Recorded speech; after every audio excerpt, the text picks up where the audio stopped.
डिपार्टमेंटचा निधी संकेतांक आहे जो आपण आतापर्यंत वापरला नाही। मी अगदी ऑफिशियल त्या पद्धतीने पत्र देऊन त्यांना सांगितलं की हा जर बाह्य सेवा तत्वावरती जर आपला आउटसोर्स असेल तर आपण अगदी या ठिकाणी पत्र देऊन म्हणजे या ठिकाणी आपण त्याचा वापर का केला जात नाहीये तर आपण त्या ठिकाणी आपल्या माझ्याबरोबर तेवढं 24 तास काम करणाऱ्या माझ्या सीव्हीए सचिवाला त्या अनुषंगाने त्या आउटसोर्सच्या माध्यमातून आपण देऊ शकतो। त्याची मी पूर्ण माहिती घेतली, मी अधिकाऱ्यांशी बोलले आणि मगच मी ते पत्र दिलं। आतापर्यंत तो का वापरला गेला नाही, कुठल्या पद्धतीने ह्या उभाटाच्या काळामध्ये त्यांनी त्यांच्या स्वीय सचिवांना पगार दिला ह्याची सगळी माहिती पण मी घेतलेली आहे। पण माझ्या काही दालनामध्ये कॉन्ट्रॅक्टर फिरत नाही, त्यावेळी बरेच कॉन्ट्रॅक्टर फिरत होते, त्यामुळे त्या अनुषंगाने त्यांनी केलं असेल। पण मी अगदी ऑफिशियलरित्या या ठिकाणी निधी संकेतांक उपलब्ध असताना आउटसोर्सच्या माध्यमातून मी ते पत्र दिलेलं आहे आणि त्या पद्धतीने मी त्याची मागणी केलेली आहे। नाही, 50,000चं मानधन मिळावं अशी काही मी मागणी नाहीये। 50,000चं महिन्याला येऊ शकतं, त्याच्यामधून सचिव माझी जी स्वीय सचिव आहे तिला किती देणार ते संपूर्ण अधिकार आयुक्तांना आहेत।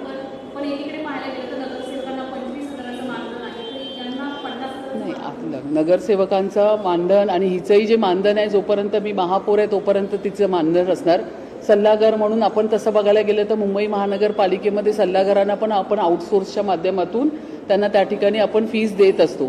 तर नगरसेवक महापौर असेपर्यंत त्यांना जो हा निधी संकेतांक याची माहिती घेतल्यावरती मला कळालं हा वापरला गेला नाही, तर हा आपण वापरू शकतो काय अगदी ऑफिशियलरित्या त्याच्यावरती 50,000 दिलेले आहे। त्या 50,000मधली किती पगार त्या मानधन पगार नाही म्हणता येणार, मानधन म्हणून स्वीय सचिवाला देता येईल तो अधिकार आयुक्तांचा आहे आणि अधिकार त्या पद्धतीने आयुक्त ठरवतील।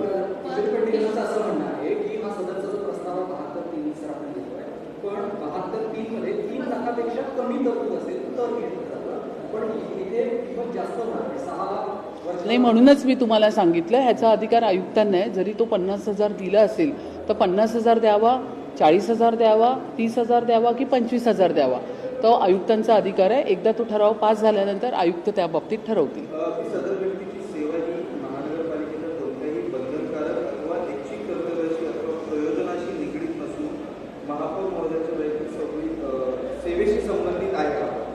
नाही, मी पुन्हा तुम्हाला या ठिकाणी आता हा पेपरच दाखवते। हा निधी संकेतांक आहे, हा मी इथे पेपर काढलेला आहे। या निधी संकेताच्या अनुषंगाने हा जो आउटसोर्स असतो त्या आउटसोर्सच्या माध्यमातून महापौरांना तो अधिकार असतो।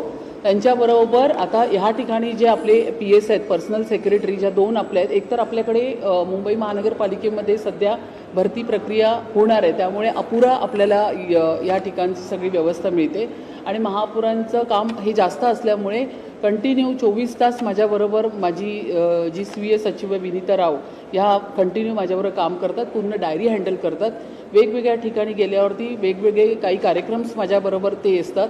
इकडच्या ज्या 2 PS आहेत त्या ऑफिसमध्ये काम करतात, एक PS मला माझ्याबरोबर कंटिन्यू त्या ठिकाणी असतात जे माझी डायरी मेंटेन करतात। PRO डिपार्टमेंटचे आहेत, प्रोटोकॉल डिपार्टमेंटचे आहेत, त्यामुळे महापौरांचा हा व्याप मोठा असतो।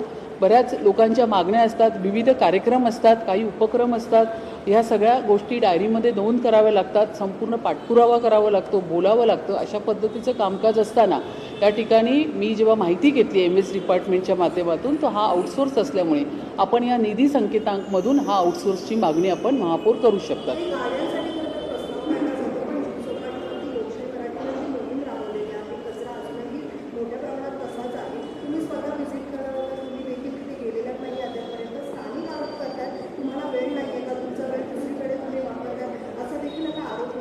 नाही, 24 तास मी माझ्या मुंबईकरांसाठी कंटिन्यू मी सेवेमध्येच आहे। मी या ठिकाणी काम करत असते, काही ठिकाणी व्हिजिट देत असते, काही ठिकाणी कार्यक्रमाला जात असते, काही ठिकाणी कार्यक्रम सगळे जे जनरेशनचे असतात, महिला सक्षमीकरणाचे कार्यक्रम असतात, विविध कार्यक्रमामध्ये मी उपलब्धच असते।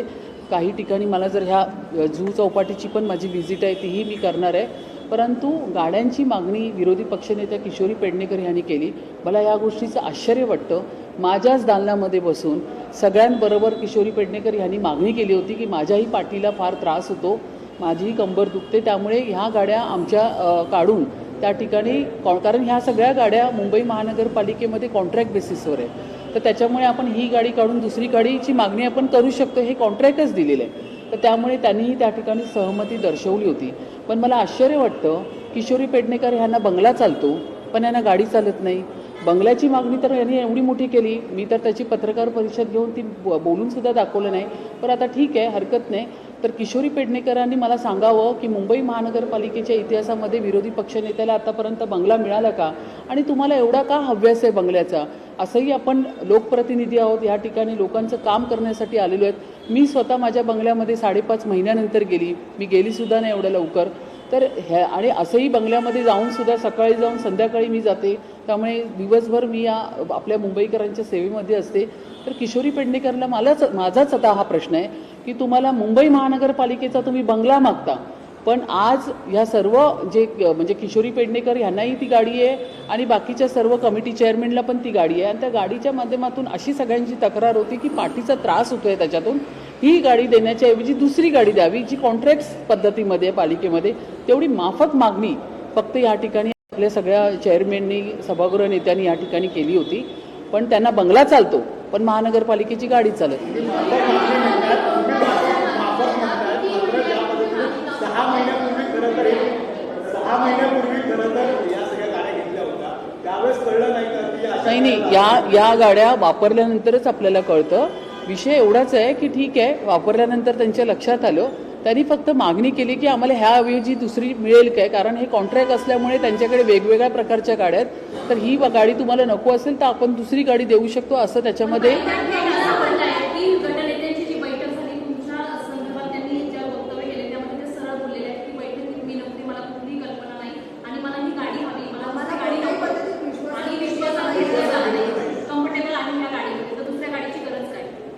किशोरी पेडणेकर आता खोटं बोलायचं पण रेटून बोलायचं, ही आपल्या मराठीतली एक म्हण आहे आणि अगदी त्या म्हणीप्रमाणे त्या चालतात आहे. आता कसं आहे ना, ते आता विरोधी बाकांवरती जाऊन बसलेले आहेत.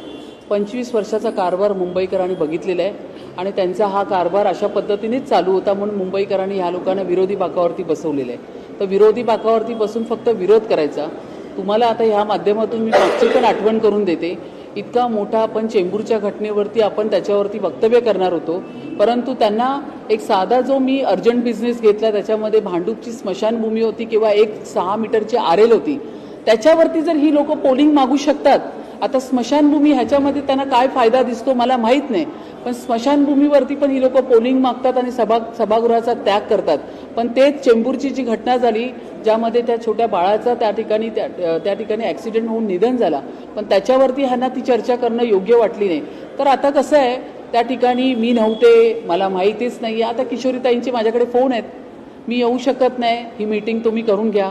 माझ्या अँटी चेंबरमध्ये बसून त्या बोलल्यात की खरंच मलाही खूप त्रास होतो, ही गाडी बदलली पाहिजे. पण आता काय झालंय, त्यांना आता बाहेर येऊन त्या वेगळ्या स्टेटमेंट करायला लागल्या. त्यामुळे किशोरी पेडणेकरचा स्वभाव आता आम्हाला कळालाय. त्या एक बोलतात आणि नंतर बाहेर आल्यावर ती दुसरा बोलतात. त्यांनी ज्यावेळी उपमहापौरांनी मागणी केली त्याच्यावरून ते सांगितलं की उपमहापौरांना पण द्या आणि मला सुद्धा द्या. या ठिकाणी किशोरी पेडणेकरने सांगितलं की मीही विरोधी पक्षनेता आहे, मला सुद्धा. शिवसेना महायुतीचे जे आम्ही नगरसेवक इथे बसले, आम्ही फक्त काम करतोय. तुमच्याकडे येण्यापूर्वी मी दिव्यांगांची पण ह्या ठिकाणी दालनामध्ये मीटिंग घेतली. त्यांना घर कसं मिळणार, त्यांचा उदरनिर्वाह निधी सुरू करून देते.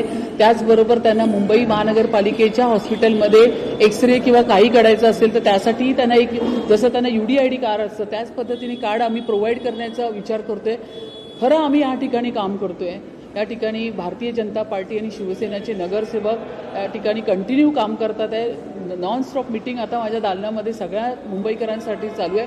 परंतु त्याचवेळी या तिकडे बसून मला गाडी मिळाली नाही, मला बंगला मिळाला नाही, मला मेटल डिटेक्टर मिळालं नाही. एवढंच काय तर मला सुरक्षा रक्षक पण प्रोव्हाइड करा, याचं सुद्धा त्यांनी पत्र दिलेलं आहे. महापौरांना सुरक्षा रक्षक वाढवले, माझे पण सुरक्षा रक्षक वाढवा. म्हणजे किती हव्यास असावा हे किशोरीताईंच्या स्वभावातून कळतंय.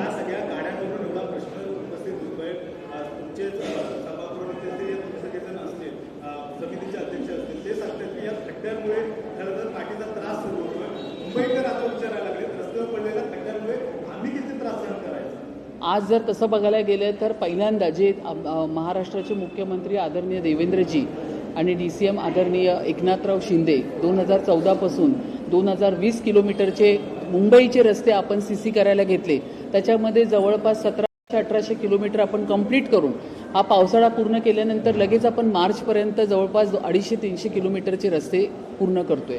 जर आपण ह्या ठिकाणी जे DL आलेत स्टँडिंगवरती, फर्स्ट टाइम असं झालं, उबाटाच्या काळामध्ये 500 कोटीचे रस्त्याची कामं निघायचे, त्याच्याचबरोबर 500 कोटीचं पॉर्टल्सचं टेंडर निघालं. याच वेळी पहिल्यांदा असं झालं की 40-30 कोटीच्या आसपासचे जे उर्वरित रस्ते त्याच्या पॉर्टल्सचे टेंडर्स निघालेले आहेत. ते पण अजून आपण अप्लाय केलेले नाही. जिथे जिथे आपल्याला मागणी मिळेल तिथे तिथे आपण करतोय. परंतु ही मागणी त्याच्यासाठी नाही आहे. फक्त एवढंच असं म्हणणं होतं या सगळ्या चेअरमॅन यांचं सगळ्यांचं की जी गाडी प्रोव्हाइड केली आहे त्याच्यामुळे कमरेचा, कारण लक्षात घ्या या ठिकाणी काही चेअरमॅन हे दहिसर, कांदिवली, बोरिवलीवरून येतात आहे. जवळपास 1-1.5 तासाचं ट्रॅव्हल करून येतात आहे. आणि त्याच्यामध्ये तर मला असं वाटतं जे कांदिवलीचे आमचे सभागृह नेता खणकर साहेब तर ऑलमोस्ट ट्रेननीच ट्रॅव्हल करतात आहे. त्यांनी तर मला वाटतं तिकीट पण तुम्हाला दाखवलं असेल. तर ही अशी वस्तुस्थिती आहे. म्हणून ही मागणी केलेली आहे की ही गाडी आहे त्याच्याऐवजी दुसरी द्या. जे पालिकेने ते कॉन्ट्रॅक्ट दिलेलंच आहे त्यांच्याकडनं ही मागणी आहे. आपण वेगळी तरतूद किंवा वेगळं त्याच्यावरती आपण टेंडर किंवा हे काढत नाही आहेत. त्यांच्याकडे जे कॉन्ट्रॅक्ट आहे त्या कॉन्ट्रॅक्टमध्ये असलेली दुसरी गाडी द्या, ही ठेवा आणि आम्हाला दुसरी घ्या, एवढीच छोटीशी मागणी आहे त्याच्यात.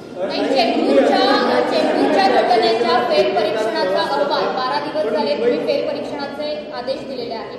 अजूनही फेरपरीक्षण झालेलं नाही, अजूनही नवीन अहवाल सादर झालेला नाही. तुमचा आदेश असताना सुद्धा हे होत आहे. नाही, ह्याच्यावरती पूर्ण चर्चा माझी चालू आहे प्रशासनाबरोबर. ह्याच्यावरती फेर अहवाल येणार.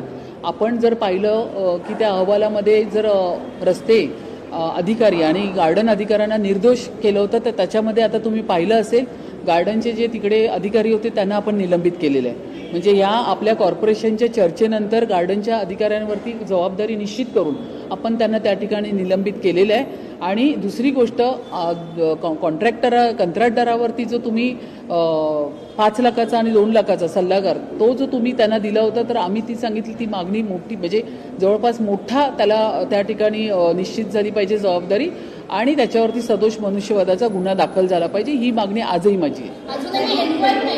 एन्क्वायरी चालू आहे. लोकशाही मराठी ऐका, पहा, जागरूक रहा.